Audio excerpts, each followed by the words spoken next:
Au début, chez moi, il n'y avait pratiquement pas d'ordinateur. C'est quand je suis allé en 2006 en Guinée-Bissau, c'est là-bas que j'ai commencé à découvrir l'ordinateur. Donc imagine un peu, quelqu'un qui est né en 1992 et que ce soit en 2006 que tu découvres la machine, c'est un peu gauche. Alors, le premier jour que je suis rentré dans un cyber, je ne connaissais même pas ce qu'est Google. Donc je suis rentré, j'ai payé mes 1000 francs, je me suis assis, les 10 minutes sont parties ainsi. Donc je ne pouvais rien faire absolument, mais ça ne m'a pas découragé.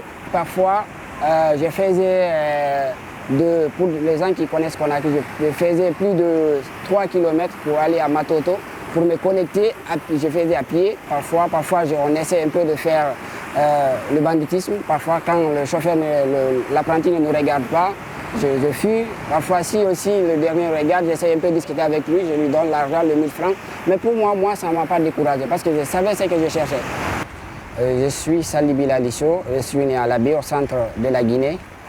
Mes parents, je les ai perdus depuis que je faisais la 4e année, ça c'était en 2003. Ma maman, je l'ai perdue en août et mon père en février 2003. Donc ceci a été un peu un coup dur pour notre famille parce qu'on n'était que des enfants. À travers le soutien de mon frère, de la famille, en plus du courage que j'ai décidé d'inculquer à moi, j'ai pu surmonter pas mal de choses, mais quand même, ça n'a pas été facile.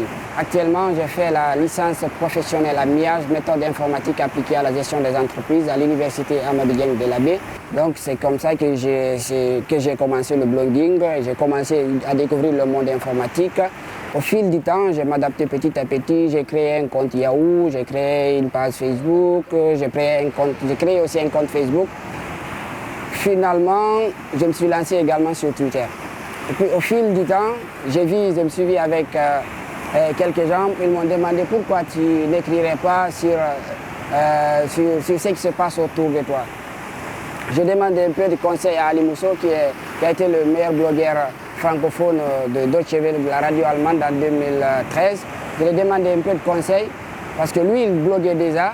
J'ai demandé un peu de conseils, il m'a dit rien n'est impossible, il faut foncer, il faut se défouler, tu pourras. Au fil du temps, tu vas en venir là où tu veux aller. Vouloir dire qu'il faut attendre toujours des autres, ce qu'on peut faire aujourd'hui, ça fait partie du retard. Un activiste, c'est quelqu'un qui participe à l'évolution de sa société, à l'évolution de son pays, à l'évolution de sa nation. Être activiste, c'est aussi surveiller, savoir surveiller ce qui se passe autour de toi. Et il est absolument nécessaire que nos dirigeants rendent compte à leur mandat. Quand je ne parle pas, c'est comme si j'avais trahi ma nation. Donc pour moi, quand j'écris, je ressens d'abord la peine des autres avant d'écrire. Parce que je sais, ces gens-là n'ont pas la possibilité, n'ont pas la voix haute pour dire les choses qui se passent au-dessus d'eux. Donc pour moi, écrire, dénoncer, ça fait partie de mes ambitions. Donc c'est un terrain que j'aime beaucoup.